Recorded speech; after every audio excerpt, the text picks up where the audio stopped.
Con la moda del destape, la gente se ha vuelto loca. Y los que venden revistas, y los que venden revistas han encontrado una bicoca. Si eres joven y bonita y quieres dedicarte al cine, te tienes que destapar. Que tienes que destapar de arriba los calcetines. Bueno, tras este increíble temazo de Fernando Esteso llamado El Destape, me sirve para ilustrar precisamente mi pieza que va dedicada al cine del destape o todo el movimiento social que conllevó este movimiento del destape. Vamos a hablar del landismo, vamos a hablar por supuesto de Fernando Esteso y Pajares, vamos a hablar de Antoni y de los Ozores y vamos a hablar de un montón de películas que significó la apertura tras el ocaso y la finalización del régimen de Franco. Una modelo, lo que le pasa a mi primo, lo que le pasa a mi primo es que le toman el pelo. Las paredes de mi cuarto están sin empapelar, están llenas de retratos. Está llena de retratos de mujeres destapadas. Sin embargo, el primer desnudo del cine español, primer topless y trasero, es una película que se llama Carne de Fieras de 1936, Armand Guerra, que la podéis ver en YouTube y es un descubrimiento y parte de la trama ocurre o alrededor de un circo. Después de ese hay como un enorme salto y tenemos que esperar bastante tiempo. ¿Los motivos? Bueno, pues una guerra civil, una dictadura, una represión tremenda por parte de ciertas entidades que quieren defender nuestra moralidad y que nos trataban como si fuéramos menores de edad y que debían de salvaguardar a los españoles de la desnudez y de la lujuria y de cualquier tipo de cualquier cosa que desviara de la moralidad española. Por eso los españoles iban a Perpiñán para poder ver algunas de esas películas algo picantes. ¿Y quién se encarga precisamente de protegernos con esta moral? Pues el nacionalcatolicismo, que fue impuesto durante la época del franquismo precisamente, y había provocado que la dirección política, entre los cuales se encargaba precisamente la censura, pues ahí tuviera integrantes que defendían a ultraja este nacionalcatolicismo, esta corriente ideológica o esta moralidad tan pura y tan católica, porque los propios españoles no éramos capaces a contenernos y éramos fácilmente pervertibles. Bueno, pero la época del destape no empieza directamente, no es se levantan un día y empiezan a enseñar los pechos o desnudos los cuerpos las mujeres al sol. No. Esto va poco a poco. Cuando está primeramente en el ocaso de la dictadura de Francisco Franco, podemos ver típicas películas españolas, sobre todo del gran Paco Martínez Soria, que era muy conservador, pero lo pasaba pipa recibiendo suecas en las playas españolas, ¿no? Tenemos esas películas como El alegre divorciado, o Estás hecho un chaval, Es peligroso casarse a los 70, y El turismo es un gran invento. ¿Cómo dan la bienvenida a los españoles a las Bubiker? Hace falta un hombre español. Oye, yo mismo. Tito, he dicho un hombre español. Aquí hay dos. Vamos. Por favor, caballeros, ¿quieren abrazar a la señorita? Es para una foto. Yo. Si le da lo mismo, prefiero a este otro señor. Es más fotogénico. Perdone. Eso en un momento. Abrácela. Abrácela. Si es que no la conozco de nada. Es igual, abrácela. ¡Mañu! Venga. ¡Hala! ¿Usted es español? Sí, señor. Pues no se nota. Abrácela con pasión, a lo ibérico. Si quiere el abrazo yo. No sea usted pesado. Si se empeña, ¿verdad? Uy, abrácela sin miedo, sí está acostumbrada a estos recibimientos. Abráceme. Sí. ¡Au para los de Valdemorillo! ¡A la Mañu! Bueno, viendo esta película, la verdad es que El miedo es que creo que los españoles aún estamos en gran medida en esta etapa. La película ya tiene la mayor parte de los ingredientes de lo que sería la época del destape. Tenemos no solo protagonizado por Paco Martínez Soria, sino que también ya vienen José Luis López Vázquez y Antonio Zores, que están dentro de la película. Y la película es en las playas de Marbella. Y bueno, pues tenemos chicas, eso sí, en bikini. Aquí todavía no se atreven a enseñar más de lo justito. Películas que ya tienen muchas de las píldoras que veremos después o que son sintomáticas del destape. Es decir, un viejo paleto español, pequeño, moreno, acomplejado, fuertemente constreñido sexualmente, y que vienen las deslumbrantes suecas a exhibirse en las playas españoles. Y ahí está el chiste, ¿no? Al observar a las suecas y no poder soportar o intentar contenerse ante tanta belleza. Y también tenemos que las suecas se pueden exhibir, pero las españolas siguen siendo tapadas y a la vieja usanza. Todo muy conservador. Era una época que si a alguien, una mujer española, se le ocurriera hacer toples como lo hacían las suecas, podían venir gente de Fuerza Nueva y pegarle una paliza a la pobre chica. Es curioso que es como que el turismo es una de las grandes culpables de que España se empezara a abrir la mente. No hay nada como ver a otras chicas liberadas para que las chicas españolas o las españolas más jóvenes quisieran parecerse. ¿Por qué ellas sí pueden hacerlo y nosotras no? ¿Qué hay de malo en enseñar el cuerpo? Esto es algo que nos puede valer o repensar o replantear para otros países que tienen una fuerte represión sexual, como por ejemplo muchos de los países árabes y el tema del velo. Esto de que el mundo sea tan globalizado es una ventaja, porque esas jóvenes musulmanas, cuando vean a las no musulmanas o a otras personas que sean musulmanas que no tengan problema en exhibir su cuerpo, no digo desnudecer, simplemente ir al bañador o en traje de baño o en minifalda, pues ellas querrán replicar lo que hacen esas otras jóvenes, ¿no? Ya sea a través de que las vean en sus propias playas o incluso a través de la televisión, de la gente que admira, ¿no? Como actrices famosas o presentadoras o trabajadores que ven en el mundo de la tele o lo que sea, ¿no? Querrán replicar su forma de vestir y su forma de actuar. Es decir, al final el globalismo lo que hace es, tarde o temprano acaba liberando a la gente. Lo que pasa es que puede tardar 1 o 2 generaciones. Es decir, nosotros los españoles en aquel momento no estábamos muy distintos de lo que están hoy día muchos de los países musulmanes con respecto al cuerpo de la mujer. Esto es algo que nos da de pensar, ¿eh? Y no fue hace tanto tiempo.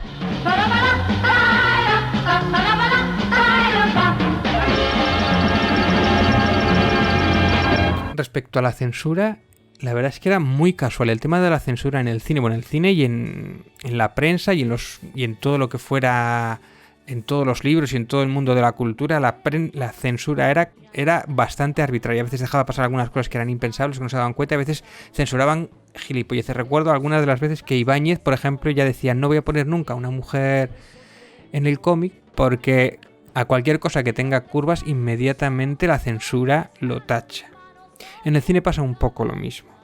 Pero es verdad que en los últimos años de la muerte a la muerte del dictador, poco a poco se iban abriendo, ya que el tema de esta censura de nacionalcatolicismo tenía la orden de eliminar todos los planos que pudieran dañar la moral cristiana, con todo lo que eso conlleva. Era curioso que esta censura estaba conformada a veces por militares, sacerdotes, guardias civiles y amas de casa. O sea, lo mejor, con una moral rígida cristiana y que le encanta tachar y recortar películas. De las vendas negras sobre carne abierta. ¿Quién pasó tu hambre? Hay que decir que el primer pecho se ve en la película La Celestina de César Ardavín en 1969, que durante 5 segundos se entrevé a través de una tela transparente los senos de la actriz Elisa Ramírez. Para esa película hubo bastante cola. Los españoles ardían en deseos de por fin ver un cuerpo desnudo. En los últimos años del franquismo, como decíamos, ya empezaba a ver el hecho de que, se pudiera ver alguna desnudez con el lema del pan y circo.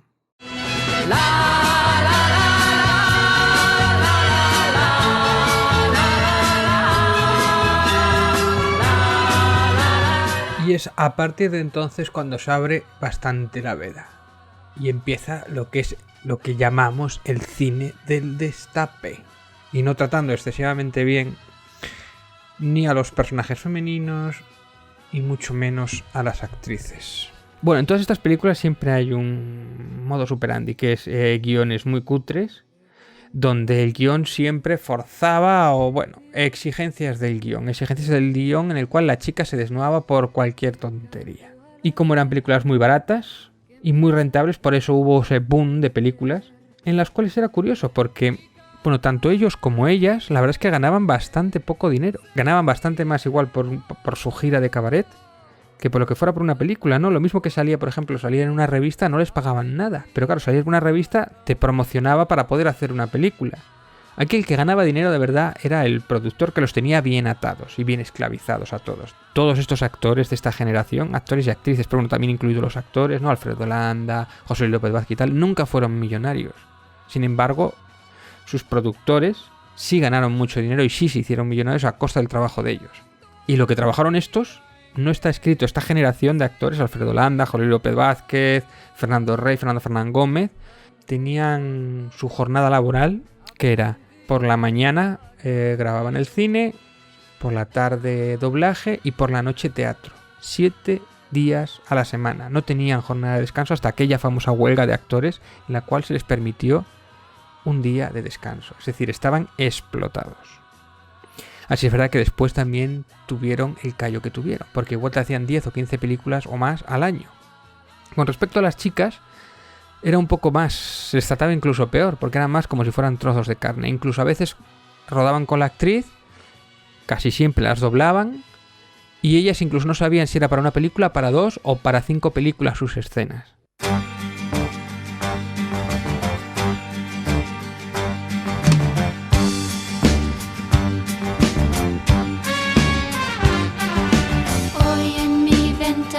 Brilla sola y el corazón se pone triste contemplando la ciudad.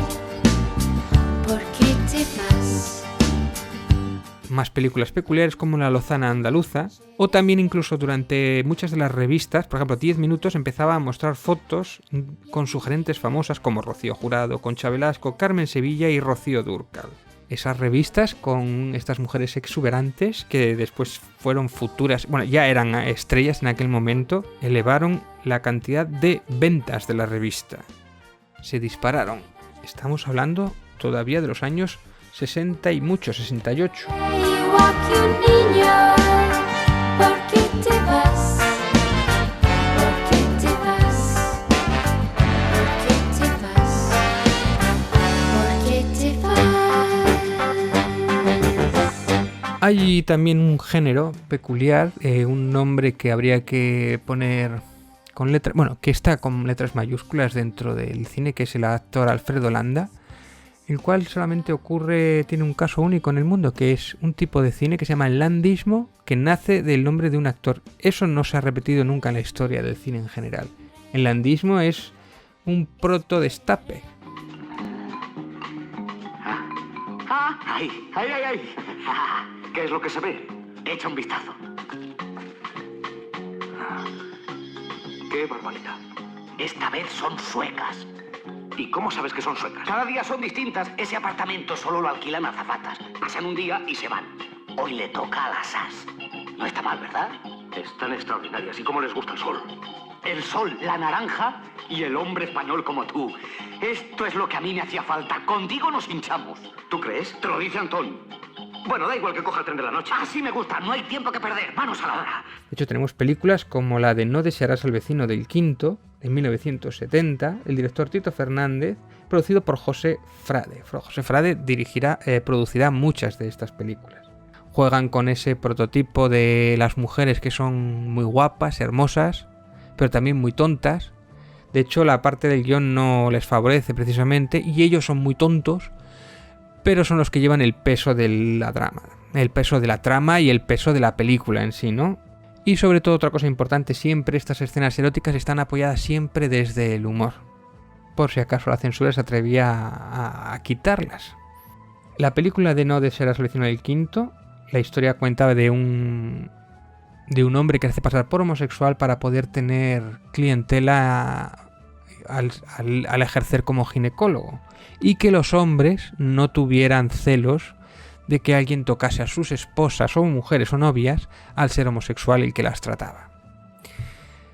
Bueno, como veis, la película hoy día es bastante machista, pero fue la película más vista hasta la fecha, con 4.371.000 espectadores, con tan solo 35 copias en cines, superando a la anterior, que era La ciudad no es para mí, del gran Paco Martínez Soria. Y no se repitió 31 años después hasta Los Torrente. La película costó 17 millones de pesetas y recaudó 177 millones. Por lo tanto, eran películas muy baratas de hacer que recaudaban mucho, a costa de enseñar carne.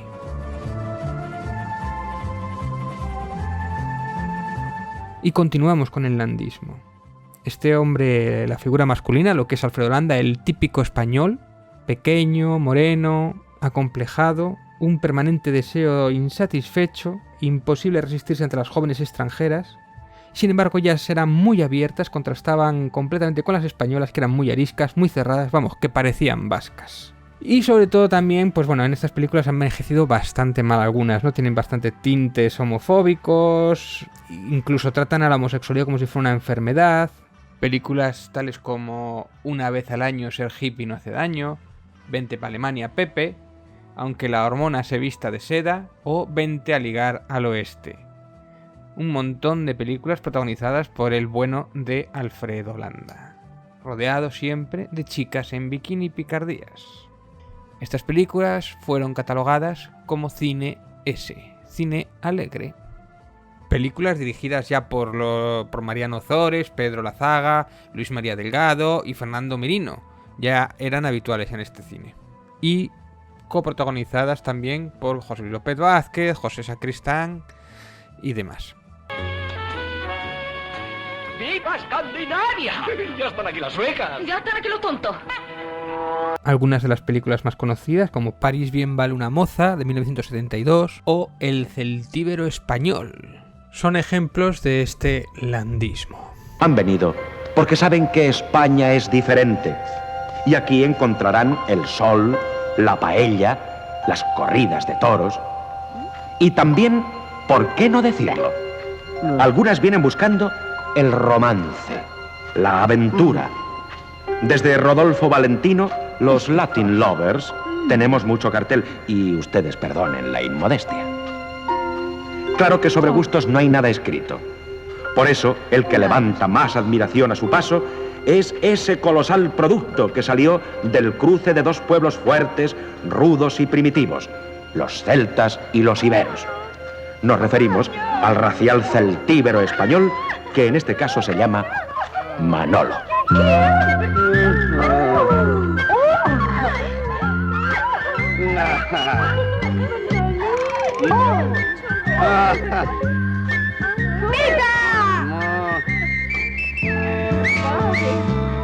En 1971, la prensa, por ejemplo, como Fotogramas, publica las primeras fotografías con modelos en bikini. Empiezan las primeras revistas eróticas. 1971, Las Ibéricas Fútbol Club, 1971, una película en la cual las chicas juegan al fútbol y hay mucho machismo y comedia. La verdad es que hoy día esta peli ha envejecido muy mal. Y siempre hay, salvadas excepciones, siempre hay una enorme diferencia de interpretación entre ellos, que realmente ellos han sido los más grandes del cine español interpretativamente, han trabajado muchísimo y han trabajado toda su vida, y sin embargo ellas, en cambio, en cuanto se les pasaba la belleza o intentaban pasarse a un papel un poquito más complicado, nunca conseguían dar ese papel o ese rol, porque realmente muchas de estas chicas no eran actrices, simplemente eran modelos, cabareteras o chicas que pues o no tenían más que un cuerpo bonito. Y precisamente algunas de ellas no acabaron muy bien.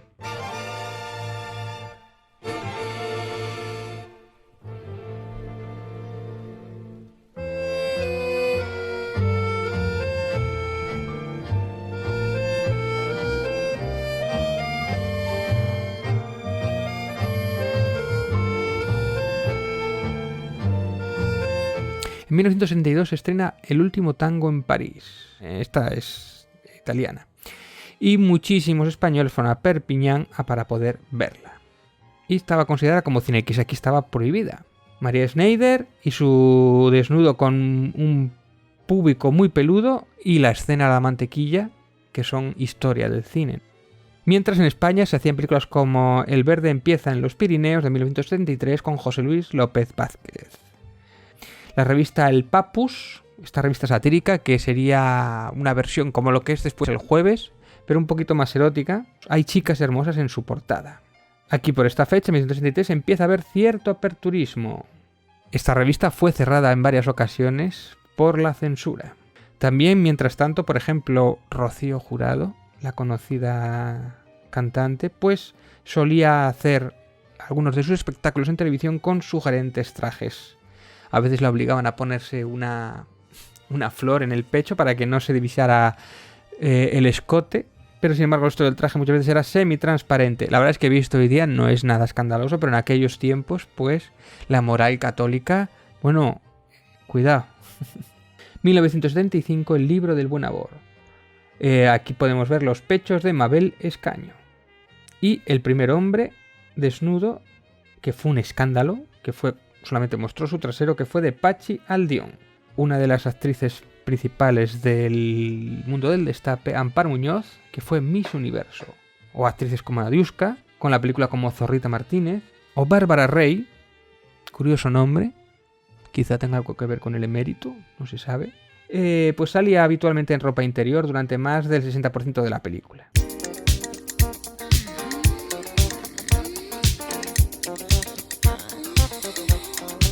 Estas chicas venían normalmente del mundo del cabaret, de esos espectáculos en teatros, y ahí es donde de verdad hacían dinero. Y saltaban a las revistas, y de las revistas saltarían al cine. Mientras tanto, por ejemplo, hay una curiosa obra que se llamaba X, que era una obra de teatro, en la cual fueron los censores los que dijeron que era el momento de que ocurriera el primer desnudo. Pero el ministro, por lo que fuera, echó a los 5 censores que estaban encargados de controlar ese tema y los despidió, y al final no pudieron estrenarlo y tuvieron que hacerlo simplemente enseñando el pecho y con un tanguita. Insultos de fuerza nueva en el estreno. Se les insultaba a los actores y a las actrices y les tiraban bombas fétidas. La verdad es que las actrices en aquella época había que tenerlas bien puestos, porque la verdad es que en cualquier momento algunas se llevaban palizas o hubo problemas con eso. Había que ser bastante valiente porque había mucha gente que se le enfrentaba, por no decir que también mucha gente no sabía comportarse. El que tú hayas visto a una actriz en una televisión o en una película desnuda no significa que puedas acceder a ella como si fuera fácil ahora, como si fuera una mujer fácil, ¿no? Eso a algunos les costaba. Recibían amenazas de muerte, las llamaban putas, o incluso alguna recibió alguna carta bomba. Vivi Andersen, que era transexual, empieza también en esta época. Venía siempre del mundo del cabaret.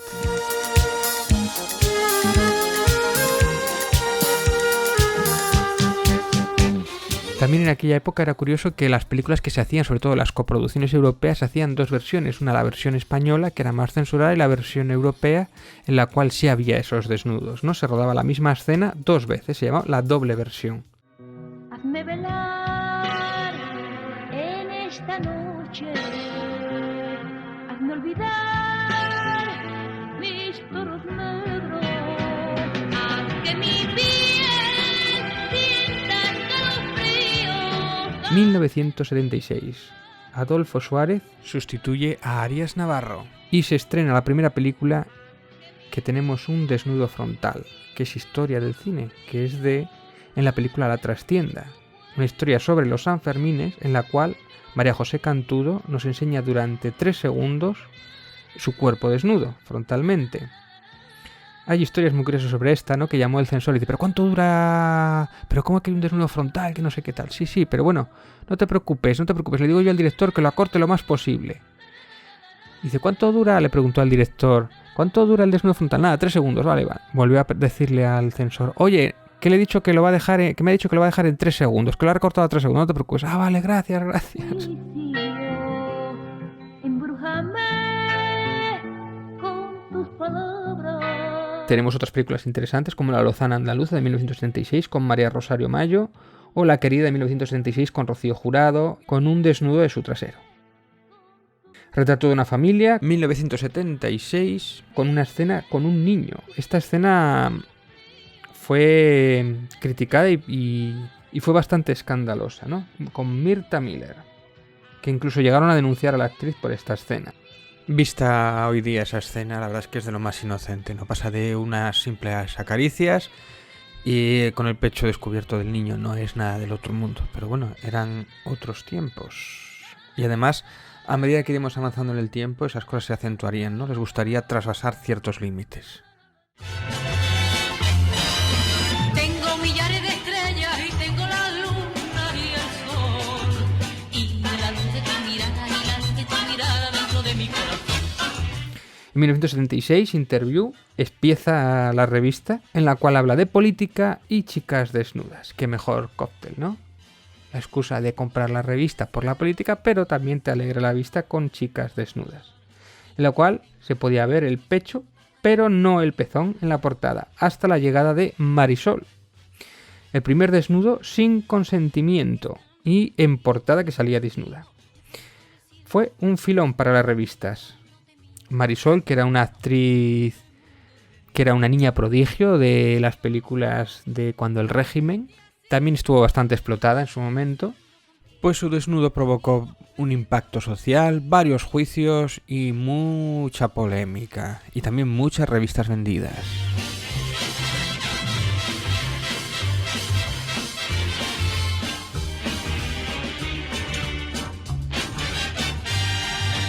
También tenemos a algún chico que también estaba dentro de la época del destape, como Máximo Valverde, por ejemplo. Era el galán de la época, protagonizó muchas películas. A la vez que en la calle pues había unos enormes campos de batalla, con los grises persiguiendo y repartiendo hostias a los manifestantes. Mientras en aquella época Susana Estrada, por ejemplo, tenía su espectáculo de striptease, en el cual lo llenaba todos los días, y ahí sí que era donde de verdad ganaba dinero. Dice que en una ocasión le sacaron incluso una pistola en el espectáculo. La moral católica permitía apuntar con un arma, pero no enseñar un pezón. Agatha Lee es otra de las actrices que se desnudaba para conseguir papeles. Habla también Norma Duval, que hizo su primer integral en Interview. Bárbara Rey también salió en Interview y se convirtió en una sex symbol. Libertad, libertad, sin ira, libertad. Guárdate tu miedo y tu ira, porque hay libertad. Sin ira, libertad. Y si no la hay, sin duda la habrá. En 1977 llega a España la democracia. Y la democracia llegó con una bomba en la revista El Papus, perpetrado por la extrema derecha, diciembre del 77. En diciembre del 77 termina la censura y se estrena justo ese día la película Me siento extraña, con Rocío Dúrcal y Bárbara Rey. En ella se muestra la primera relación sexual lesbiana explícita. Más de 1 millón de personas fueron a ver la película.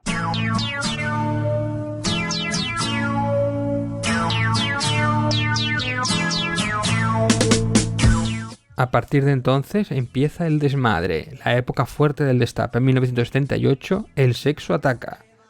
En este tipo de películas, pues, había mucha demanda de mujeres y una de las condiciones era precisamente que tenían que mostrar su cuerpo y si no, no trabajaban. Es verdad que ahora en esta época, en la época del destape, empiezan a romperse tabúes. Todo lo que estaba prohibido anteriormente, la gente tenía ganas, demandaba verlo en pantalla. Y se empieza la película a clasificar por edades. Lo de 18 años, pero la pornografía sigue siendo ilegal. O sea, había películas eróticas, pero no explícitas. Con películas como Cariño mío, ¿qué me has hecho? Del 79, dirigido por Enrique Guevara.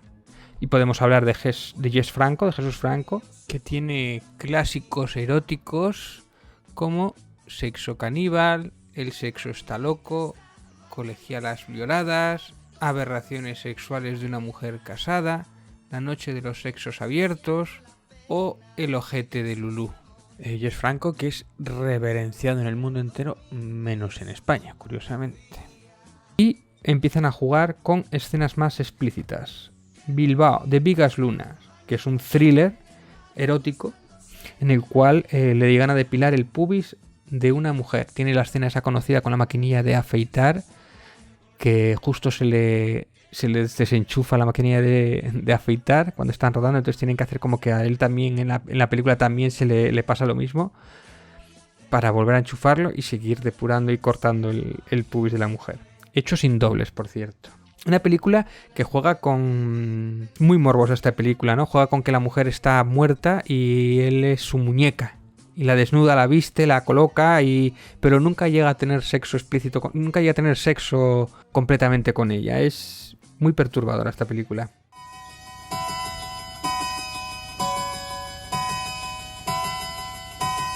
Cuéntame cómo te ha ido en tu viajar por ese mundo de amor. En 1979, ser gay deja de estar penado y ya no se les puede detener por ser gays. Y empiezan los desnudos gays en revistas. Nada tenía y tú te fuiste de mí. Hay una película memorable que hay que mencionar que se llama La insólita y gloriosa hazaña del cipote de Archidona, de 1979, dirigida por Ramón Fernández. Esta película tuvo mucha polémica. Bueno, es la historia de algo que pasó de verdad. Es la historia de una pareja que va a un show que es un poco erótica o un poquito subida de tono, ¿no? Y está basada en un hecho real, ¿no? En la cual la chica le hace una masturbación al novio y por lo que sea salpica 4 filas más adelante y resulta que era el alcalde, un hombre calvo, en el cual se le cae encima y arman la de mi madre, ¿no? El caso es que estos dos fueron a comisarías y como no estaban casados fueron obligados a casarse por culpa de la moral nacional del 71. Sigue vivo tu amor en mi corazón. Háblame de lo que has encontrado. En 1979 estrenan Los Vingueros, que empieza la época de Pajares, Esteso y Mariano Zores, que había hecho películas anteriormente, pero esta fue un bombazo. También estaba Norma Duval. En esta época muchas películas, o casi todas, estaban dobladas. Y la verdad es que algunas se nota un poco que está un poquito, sobre todo a ellas, se nota que no están muy bien dobladas. Fue un éxito y está completamente lleno de tópicos. 1,5 millones de espectadores. Hoy día la película, más allá de algún gag recurrente, tiene una escena bastante dura, que es la escena con un transexual, que no ha envejecido nada bien. Es bastante incómoda de ver. Esa escena no se estrenaría en ninguna película actualmente. Pero sí que retrata pues el pensamiento de una época, curiosamente. Y los distribuidores empiezan a pedir a los cineastas que desnuden a las chicas. Esto lo contaba el propio Manolo Zores, que es el hermano, que es el que dirige las películas. Los enérgicos 1980. Exigencias del guión, más chicas desnudas. Agitaré antes de usarla. Yo hice a Roque 3. Utilizan la misma fórmula juntando a estos dos, que en realidad no hicieron tantas juntos, Pajares y Esteso, pero sí que Mariano Zores estaba en todas y tenían este círculo de películas de humor muy tonto, muy zafio, pero que hoy día igual han envejecido un poquito, pero la verdad es que, bueno, siempre tenía ese toque de... Cuando hay una desnudez, siempre hay un toque de humor. Siempre es en clave de humor. Casi nunca... No hay otra clave, no hay otro tipo de erotismo más que de humor. Eso sí, eran películas muy machistas y muy estereotipadas, ¿eh?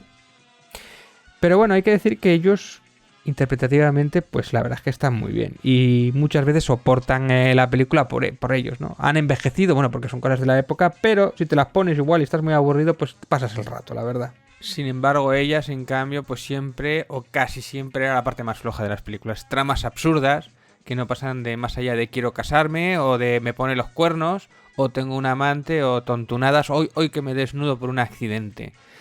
Pues bueno, era lo que había. Y también solían tratar sobre temas de actualidad, sobre acontecimientos muy recientes de lo que pasaba en España, ¿no? Pues que vienen los socialistas, o que viene el divorcio, o cosas así, ¿no? O lo difícil que era poder comprar un piso, o tener una hipoteca, o... Bueno, principalmente los objetivos del pobre del pobre español, de españolito de a pie, que pues eso, que era el típico currante, ¿no? El currante, que era otra peli también con Pajares. Pelis que se rodaban en una semana, la gran mayoría de ellas, o por lo menos como lo hacía Mariano Ozores, grababa con 2 cámaras para hacerlo más rápido y más directo y menos complicaciones, y siempre se doblaba. Y Antonio Ozores decía que las películas en el doblaje mejoraban, le metían más chistes o más gracias. Bueno, como por ejemplo El primer divorcio, con la gran Tita Cervera, de 1981.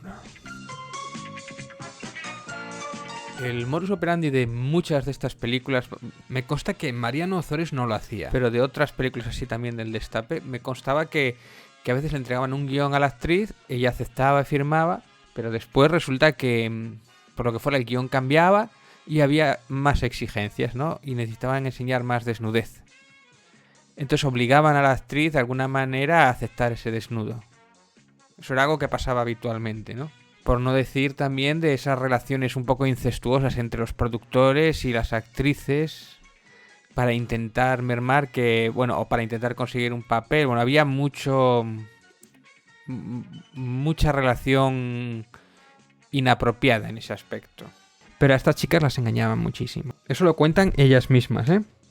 En 1981 tenemos Los liantes, por ejemplo, que después de rodar la película pues dijeron, oye, hay que añadir un par de escenas de desnudos, ¿no? O Que goza de divorcio, y en esta época empieza el descenso de la época del Destape.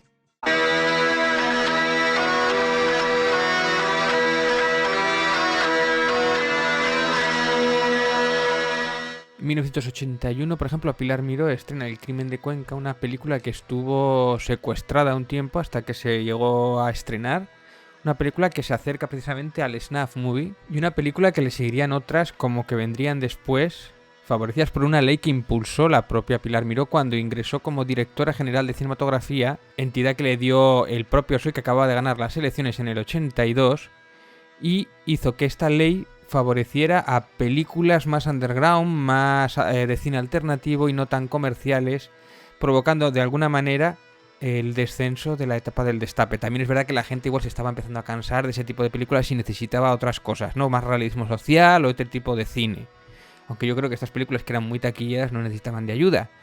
Pero esto es verdad que lo acabó de precipitar.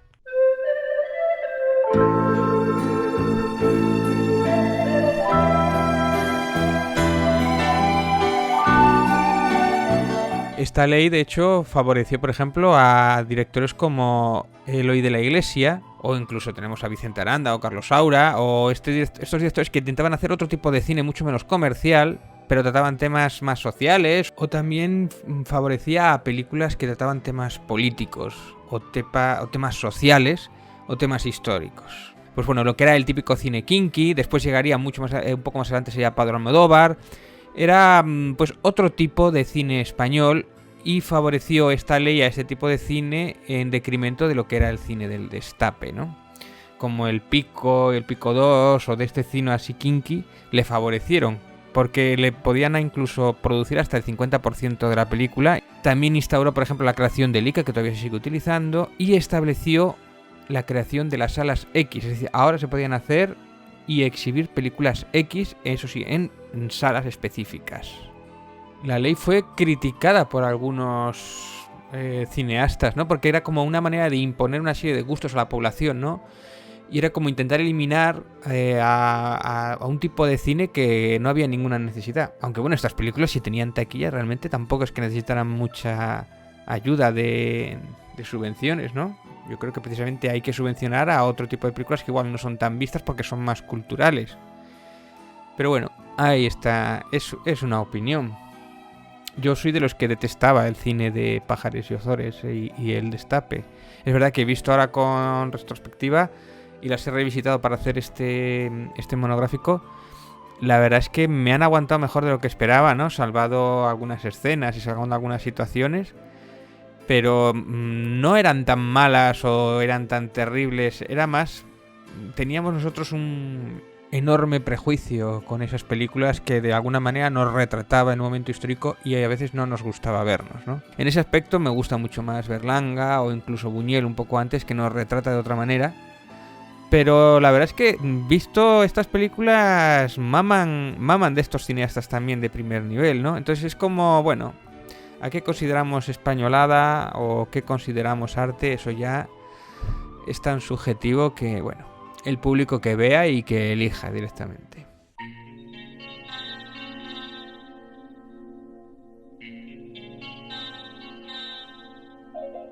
Un trueno sin miedo, una avalancha, zarpazos de quejas, puertos sin mar,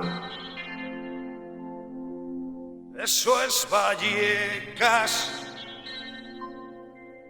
Y el nivel de las películas se eleva. Se empieza a exigir un poquito más de guión, un poquito más de interpretación, un poquito más de historia. Por lo tanto, estas chicas del Destape empiezan a quedar fuera del mundo del cine. Y empiezan a ser incluso apestadas porque mucho del cine que quiere diferenciarse de esa etapa reniega de estas chicas. Curiosamente, de ellas chicas sí que reniega, yo creo que más por su nivel de interpretación que no estaban a la altura. Sin embargo, ellos no tienen problema de utilizarlo porque ellos son un todoterreno. Actrices como Natiuska, que había hecho 30 películas, acaba, por ejemplo, incluso ingresada en un centro psiquiátrico, abandonada o olvidada del mundo del cine. Bueno, abandonada también, a ver, todos somos adultos, no sé hasta qué punto es responsabilidad de un productor o un director o el mundo del cine de cuidar de chicas que no supieron pues ahorrar o labrarse un futuro o estudiar o prepararse para los papeles cuando tuvieron ocasión. Amparo Muñoz acabó también en el mundo de la droga y acabó muy mal, y también dice que porque se casó mal, como dicen algunos de los Máximo Valverde, por ejemplo. En esta época estamos en la época de Mamá cumple 100 años, una película fantástica. Y Sonia Martínez, por ejemplo, también acaba en el mundo de las drogas y con 30 años acaba muriendo, en el 94. Azucena Hernández tiene un problema con un accidente de tráfico y queda parapléjica. Y también tiene que dejar el mundo del cine, una mujer muy hermosa. Tenemos películas como La mujer del juez de 1983, en el que empieza a cambiar el tono. Y tiene un integral de Norma Duval. Tampoco tuvo mucho éxito esta película. A la vez, y un poquito antes, teníamos el referente de Jaimito, de las películas del Destape italiano. Pero yo creo que son bastante peor y son bastante más insoportables. A mí no me gustaban nada, ¿eh? Quiero aconsejar también, por ejemplo, un Fixolé, por ejemplo, esta plataforma tipo Netflix, ¿no? Pero con películas españolas de la época, que vale muy poco dinero. Además lo podéis contratar, tiene 15 días que podéis ver muchas cosas gratis. Tiene muchas películas del Destape, muchas películas españolas clásicas o relativamente modernas. Y tiene un documental que se llama Yo hice a los Vingueros 2, que es un pequeño documental, además medio en broma y tal, y hace entrevistas de la época a Antonio Ozores, a Andrés Pajaris y a Esteso, y a más gente de la época, que está bastante graciosa. Un rayo repleto de idolatría, galope de ave. ¿Y qué más quedan? ¿Y qué más hay de la época del Destape? Bueno, podemos, como ya ocaso de esta época o de este tipo de gustos, tenemos la época de Telecinco, de estas mamachichos o estos programas así más ligeritos o más calentitos, que alegraban la vista de los espectadores que ansiábamos las nuevas televisiones privadas, ¿no? Heredadas directamente de un público similar, que es el público italiano. Y normalizando así lo que es la nueva época de la pornografía y despenalizándolo de la moral española. También podemos recordar películas como la de Torrente, que son herederas también de este tipo de humor, aunque quizá lo haga más en plan sarcástico o precisamente criticándonos un tipo de español que no nos gusta ser o que hemos sido o que esperamos no repetir. Así que tras todo esto devolvemos la conexión a Gerald. De abejas para reinar, eso es Vallecas.